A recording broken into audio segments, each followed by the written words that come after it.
Hello बच्चा party, कैसे आप सब लोग? ठीक, पढ़ाई कर रहे हो? चलो, तो आज हम अपना सेकंड सेशन लेके आ गए हैं, जो कि हमारा ऑक्सीलेशन का सेकंड पार्ट है।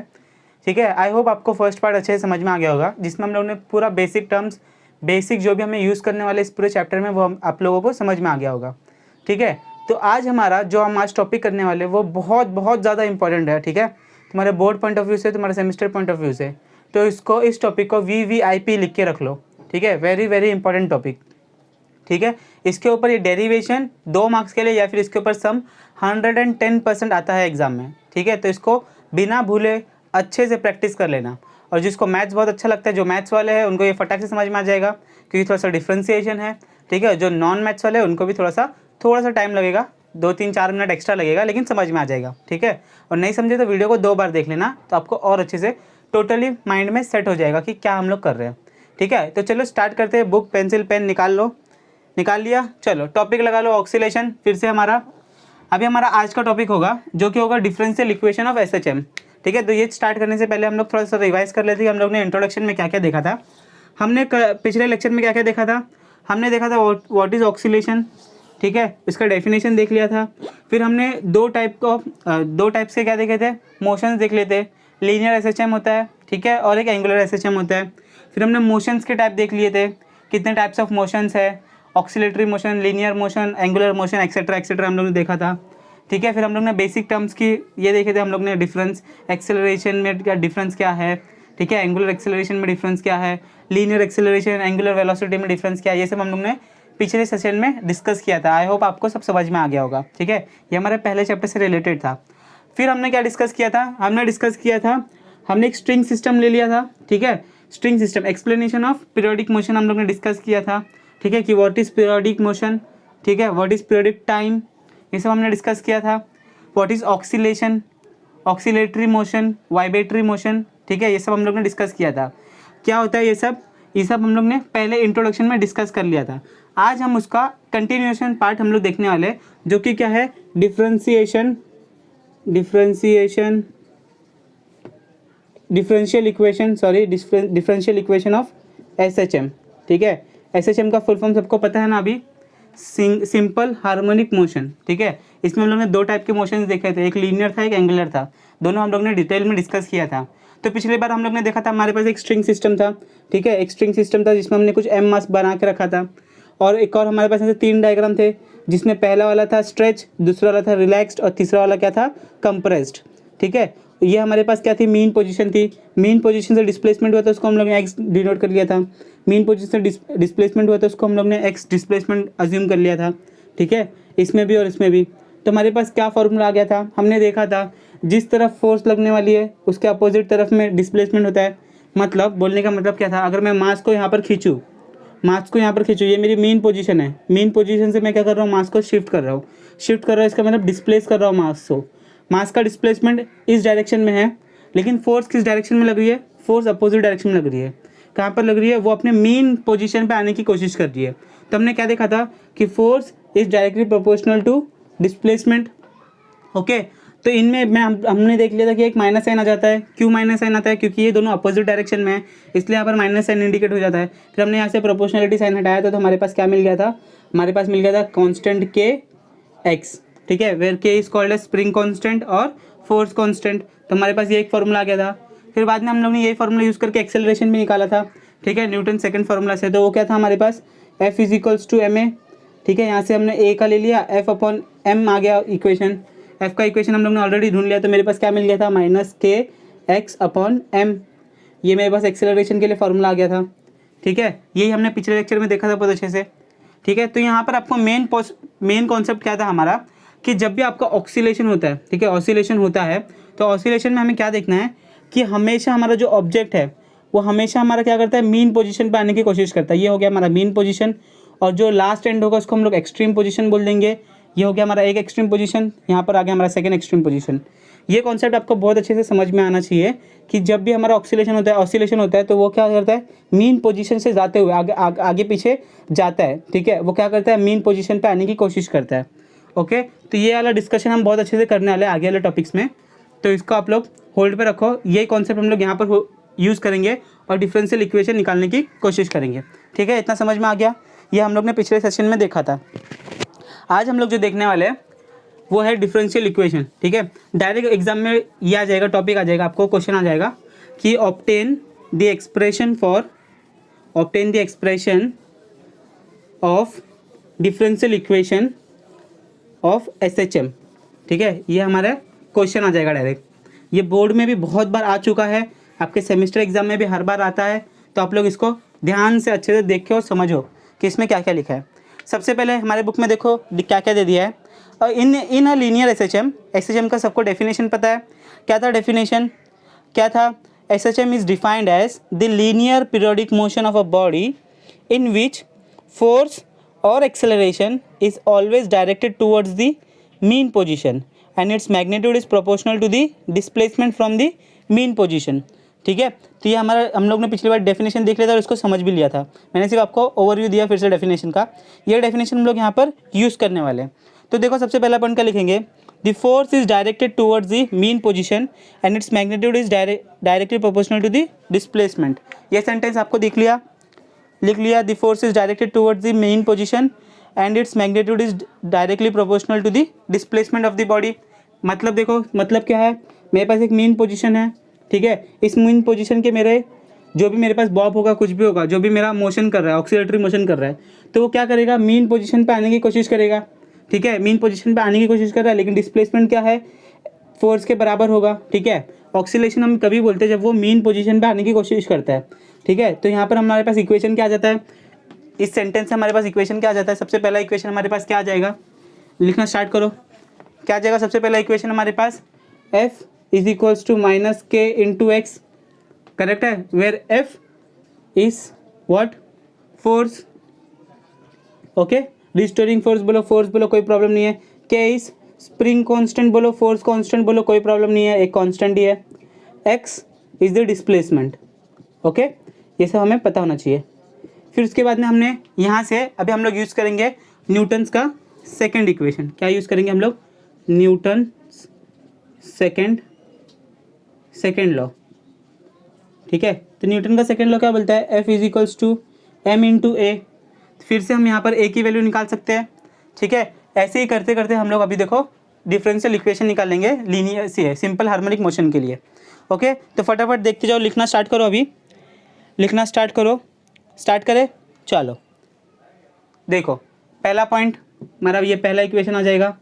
ठीक है, इसका सेंटेंस आपने लिख लिया, where F stands for force, K stands for spring constant, force constant, X is displacement of the body.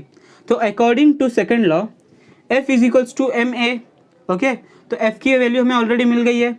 F की वैल्यू क्या है, माइनस के इंटू एक्स। तो मैं यहाँ पर लिख दूँ MA is equals to minus के एक्स, लिख सकता हूँ मैं, यहाँ पर लिख दिया मैंने इसको सेकंड इक्वेशन। ओके, लिख सकते हैं कि नहीं लिख सकते। ओके, अभी हमें मुझे बताओ कि वेलोसिटी के लिए फॉर्मूला क्या होता है। वेलोसिटी का डेफिनेशन क्या है, rate of change of what, displacement. Okay, तो हमारे पास वेलोसिटी का फॉर्मूला क्या है, v is equals to displacement upon time. यही है ना फॉर्मूला, याद आया क्या, 11वीं 10वीं से यही पढ़ रहे हो। ठीक है, ये मेरे पास एक फॉर्मूला आ गया। अभी एक्सेलरेशन के लिए फॉर्मूला क्या है, एक्सेलरेशन के लिए फॉर्मूला क्या है हमारे पास, एक्सेलरेशन के लिए क्या आ जाएगा, वेलोसिटी का आ जाएगा। ठीक है, एक्सेलरेशन के क्या लिखोगे आप लोग, for acceleration rate of change of velocity with respect to time, rate of change of velocity with respect to time. अभी वेलोसिटी हमने पहले ही फाइंड आउट कर लिया, तो मैं यहाँ पर क्या लिख दूंगा, d upon d T into D x upon d T. Bracket open कर दो तो यहाँ पर क्या मिल जाएगा, D square x upon d T square.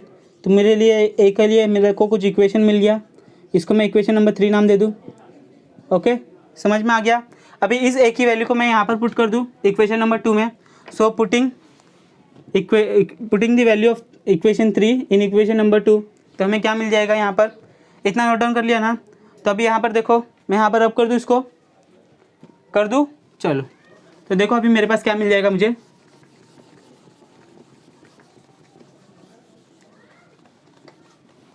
क्या करेंगे हम लोग, इस ए की वैल्यू को हम लोग उसमें पुट करेंगे, तो मुझे क्या मिल जाएगा, मुझे मिल जाएगा equation d square x upon d t का square into m is equals to minus के एक्स।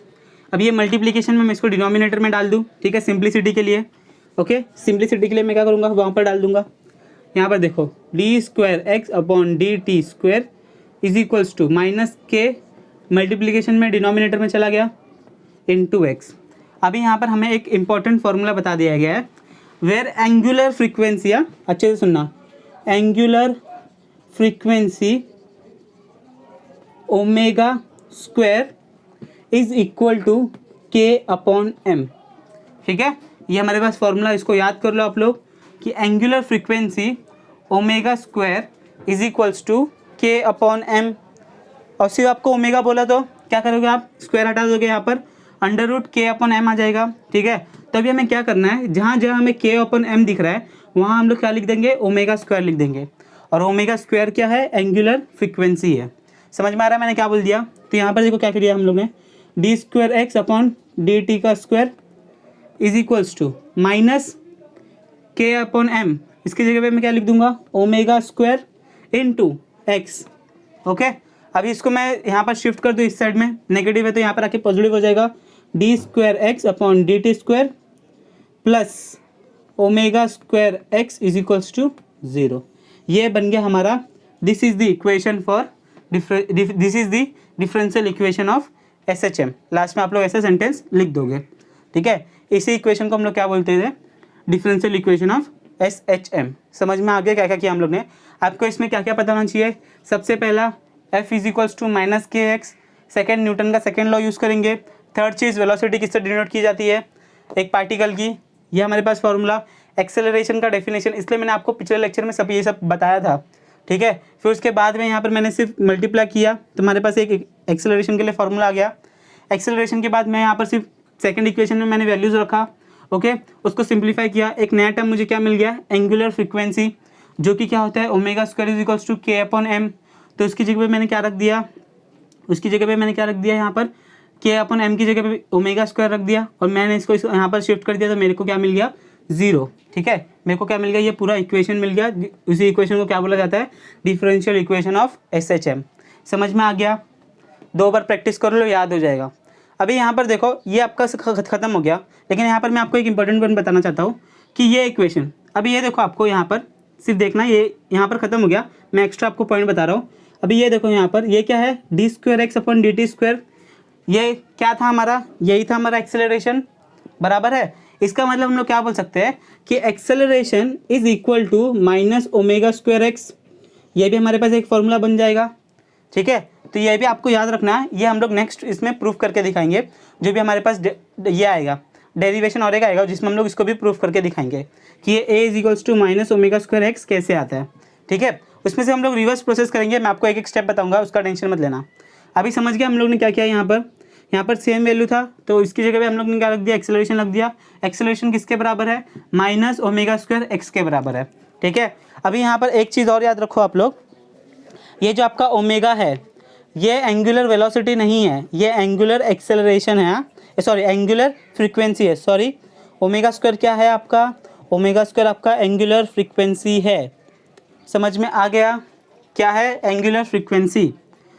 यहाँ पर और क्या बता सकते हैं हम लोग, ये हो गया आपका टॉपिक, लिख लिया, इतना हो गया। ये हमारा डेरिवेशन 2 मार्क्स के लिए एग्जाम में आता है, कितने मार्क्स के लिए, 2 मार्क्स के लिए, ठीक है। आपको 2 पूरा मार्क्स मिल जाएगा उसमें। आगे अभी हम लोग इसके ऊपर सम करेंगे, जो कि हमारे टेक्स्ट बुक में दिया है, सॉल्व सम, लेकिन उसमें कुछ मिस्टेक्स कर दी है, प्रिंटिंग मिस्टेक्स है, उन्होंने जो वैल्यू लेते हैं तभी उन्होंने कुछ मिस्टेक कर दी है, तो वो हम लोग फटाफट सॉल्व करेंगे और उसको देख लेंगे, ठीक। अभी हमें पता है, अभी एक क्वेश्चन दिया है हमें, कैन यू रिकॉल करके, can you tell why is the symbol omega and also the term angular frequency used for linear motion, ठीक है। तो यही चीज़, यही सिंबल, ठीक है, इसी एंगुलर फ्रीक्वेंसी को हम लोग लीनियर मोशन में भी क्यों करते हैं, क्योंकि लीनियर है, स्ट्रेट है, तो इसमें एंगुलर की क्या ज़रूरत आ गई, ठीक है। तो इसमें आपको कंफ्यूज नहीं होना है, ये एंगुलर वेलोसिटी, एंगुलर फ्रीक्वेंसी जो है ओमेगा, ये हम लोग फाइंड आउट करते थे, कैसे करते थे। यहाँ पर देखो हमारे पास ऑलरेडी पहले फार्मूला था, क्या था वो फार्मूला, फ्रीक्वेंसी निकालने का 2πn, ठीक है, ओमेगा निकाल लिया हम लोग ने इससे। यहाँ पर n क्या था, यहाँ पर n था नंबर ऑफ रेवोल्यूशंस था, ठीक है, n फ्रीक्वेंसी था, तो n के लिए हम लोग क्या रख देते थे, 2π/t रख देते थे, 1/t, n is equals to 1/t, तो हम लोग t रख देते थे, तो हमारे पास ओमेगा का फॉर्मूला रेडी होता था। ठीक है। तो यहाँ पर आप लोग कन्फ्यूजन मत करना, ठीक है। ये भी ओमेगा है और ये वाला ओमेगा है, एंगुलर फ्रीक्वेंसी। ओके, समझ में आ गया, ठीक है। तो आप लोग सिर्फ बातों को सिंपल रखो, ज़्यादा कॉम्प्लिकेट मत करो, ठीक है। इसके बाद अभी हम लोग सम देख लेते हैं, और सम में आप लोग पहले मैं 1 मिनट दूंगा, आप लोग सॉल्व करके देखना, अगर आ रहा है आंसर तो ठीक है, नहीं तो मैं सॉल्व करता हूँ। ओके, चलो स्टार्ट करें। चलो सम करते हैं। अभी हम लोग, हमारे बुक में सम दे दिया है, देखो सम आपके बोर्ड पे आ गया।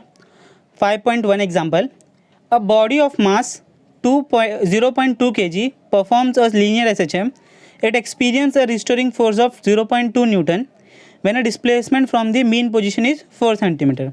Determine force constant, period of SHM and acceleration of the body when its displacement from the mean position is 1 cm. ठीक है। तो यहाँ पर देखो हमें क्या क्या गिवन है, क्वेश्चन देख लिया, पढ़ लिया, पॉज करके सॉल्व करने की कोशिश करो, कर लिया सॉल्व। चलो ठीक है, अभी हम लोग सॉल्व करते हैं।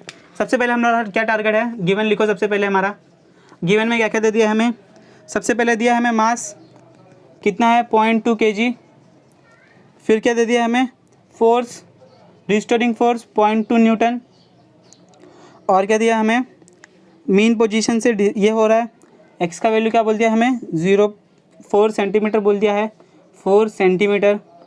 हमें फाइंड आउट क्या क्या करना है, टू फाइंड, अभी अच्छे से टू फाइंड जब हम लोग देखते हैं तभी देखो क्या क्या दिया हमें। सबसे पहले फोर्स कांस्टेंट के, second time period T, third acceleration, ठीक है, एक्सेलरेशन व्हेन, कभी, जब हमारा डिस्प्लेसमेंट कितना होता है 1 सेंटीमीटर, एट 1 सेंटीमीटर। देखो लास्ट में अच्छे से बोल दिया है, acceleration of the body when it's displacement from the mean position is 1 centimetre. तो एक्सेलरेशन की वैल्यू हमें कभी फाइंड आउट करनी है, जब हमारा डिस्प्लेसमेंट की वैल्यू कितनी होगी 1 सेंटीमीटर दूर होगी। तो सबसे पहले हम लोग सबके लिए फॉर्मूला लिख लेते हैं, ठीक है। तो फॉर्मूला हमारे पास कौन कौन सा है, सबसे पहले फोर्स कांस्टेंट फाइंड आउट करते हैं। तो F is equals to minus के इंटू एक्स, तो K का वैल्यू निकाल लेंगे, K is equals to F upon x. अभी यहाँ पर देखो माइनस साइन मैंने क्यों नहीं लिखा यहाँ पर कांस्टेंट फाइंड आउट करते टाइम, क्योंकि ये दोनों अपोजिट डायरेक्शन में थे तभी हमारा माइनस आता था, लेकिन जब हम लोग कांस्टेंट फाइंड आउट करते तो उसमें पॉजिटिव नेगेटिव हमें नहीं देखना है अभी के लिए, ठीक है। तो यहाँ पर देखो क्या रखेंगे हम लोग, फोर्स का वैल्यू रख दिया 0.2 आराम से, और डिस्प्लेसमेंट यहाँ पर देखो डिस्प्लेसमेंट सेंटीमीटर में दिया है, कन्वर्टेड इनटू मीटर्स, तो कितना आ जाएगा 4 × 10⁻² मीटर्स। इसको हम लोग लिख सकते हैं 0.04 मीटर्स, जैसे आपको चाहिए वैसे आप लोग लिख लो। तो मैं यहाँ पर लिख दूँ 4 × 10⁻²। अभी यहाँ पर आप लोग सॉल्व करके बताओ कितना आ रहा है। मैं यहाँ पर अगर यूज़ करूँ इसमें तो मेरे को आएगा यहाँ पर आ जाएगा 5 न्यूटन पर मीटर,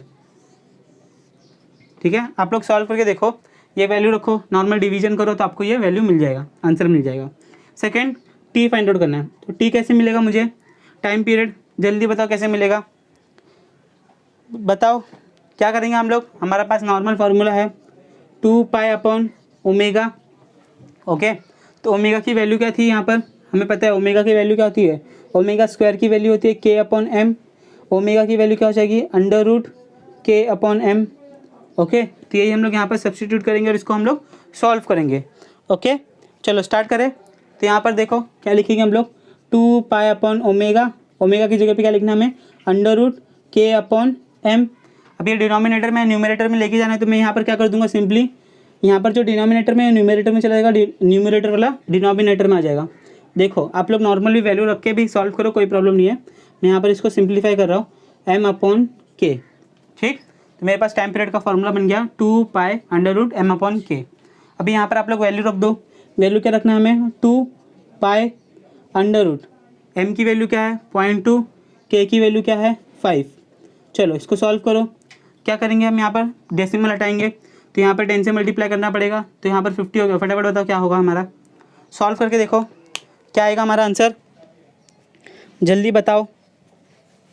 निकाल लिया, कितना आ रहा है, मेरा आंसर आ रहा है 0.4 पाई सेकेंड्स, ठीक है, 0.4 पाई। अगर आपको पाई का वैल्यू भी सब्स्टिट्यूट करना है तो 3.14 से मल्टीप्लाई कर दो, आपका आंसर आ जाएगा, ठीक है। हमारे बुक में ऐसे ही छोड़ दिया इसलिए हम लोग भी ऐसे ही रख देंगे, आप लोग मल्टीप्लाई कर सकते हो, कोई प्रॉब्लम नहीं है, आंसर राइट ही है। निकाल लिया, पहला आंसर मिल गया, सेकंड आंसर मिल गया, थर्ड आंसर एक्सेलरेशन, ठीक है।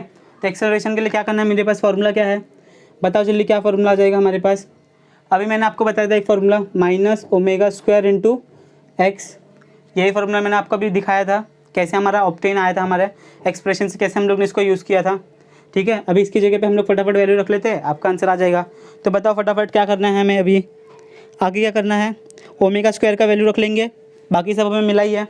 क्या करेंगे हम लोग, ω² का वैल्यू क्या है K/m, करेक्ट, इंटू एक्स। तो अभी यहाँ पर आप लोग याद रखना, ये गलती मत करना, ये जो एक्स डिस्प्लेसमेंट है वो हमें कितने पे लेना है, 1 सेंटीमीटर पे लेना है। बस ये यहाँ पर मिस्टेक है हमारे टेक्स्ट बुक में, बाकी पूरा सम करेक्ट है। ये 1 सेंटीमीटर आपको ध्यान रखना है कि हमें यहाँ पर 0.4 नहीं लेना है, 0.04 नहीं लेना है, हमें लेना है 0.101। ठीक है, 1 सेंटीमीटर वैल्यू रखनी है हमें। तो यहाँ पर देखो क्या क्या आ जाएगा, यहाँ पर आप लोग के की वैल्यू रखो, के की वैल्यू कितनी मिली 5, एम की वैल्यू रखो 0.2, और यहाँ पर एक्स, यहाँ पर 1 सेंटीमीटर को कन्वर्ट करो 1 × 10⁻² मीटर्स में, यहाँ पर कन्वर्ट कर दो 1 × 10⁻² मीटर्स। ठीक है, ये भी आपको कन्वर्जन आने ही लगा है। तो अभी देखो क्या आंसर आ रहा है, बताओ मुझे कमेंट करके, जल्दी जल्दी जल्दी करके बताओ मुझे क्या आ जाएगा, क्या आएगा। जो भी आंसर आ रहा है मुझे कमेंट करके बताना कि कितना आंसर आ रहा है, और यूनिट क्या आ जाएगा, मीटर/सेकंड²। ठीक है, ये आंसर आपको बताना है। अगर आपने अभी लास्ट तक वीडियो देखा तो इसका आंसर आप लोग आराम से निकाल लोगे। ठीक है, यहाँ पर मल्टीप्लाई कर दो 1 से, 5 हो गया, 10⁻², यहाँ पर 0.01 आ जाएगा। ठीक है, डिनोमिनेटर न्यूमरेटर नॉर्मल डिवाइड करो, आपको आंसर मिल जाएगा। ओके, सॉल्व कर लोगे इसको, पूरा हो गया सॉल्व, पक्का, चलो बहुत अच्छी बात है। अभी इसके बाद हमें टॉपिक दे दिया है एक्सेलरेशन, वेलोसिटी, डिस्प्लेसमेंट के टर्म्स में हमें कुछ वैल्यूज़ निकालनी है, उनके फॉर्मूलाज निकालने हैं, जो कि हम नेक्स्ट सेशन में देखेंगे, क्योंकि वो पूरा डेरिवेशन है, प्योर डेरिवेशन है और बहुत इजी है। सिर्फ आपको थोड़ा सा डिफ्रेंशिएशन और इंटीग्रेशन के फॉर्मूला याद होने चाहिए, नहीं होंगे याद तो भी चलेगा, मैं आपको याद दिलाऊंगा। अगर आप नॉन मैथ्स वाले हो तो भी चलेगा, काम चल जाएगा। ठीक है, बस आपको 2 बार प्रैक्टिस करनी है उसको, तो आपको सब समझ में आ जाएगा। ठीक, समझ में आ गया आज का सेशन, पक्का। चलो कमेंट करके बताना समझा कि नहीं समझा। ठीक है, अगर वीडियो अच्छा लगे तो लाइक कर देना, अपने फ्रेंड्स के साथ शेयर करते रहो ताकि उनको भी ऐसे वीडियोस मिलते रहे, और सब्सक्राइब करना मत भूलना अगर अभी तक सब्सक्राइब नहीं किया है तो। चलिए मिलते हैं नेक्स्ट सेशन में, बाय, टेक केयर।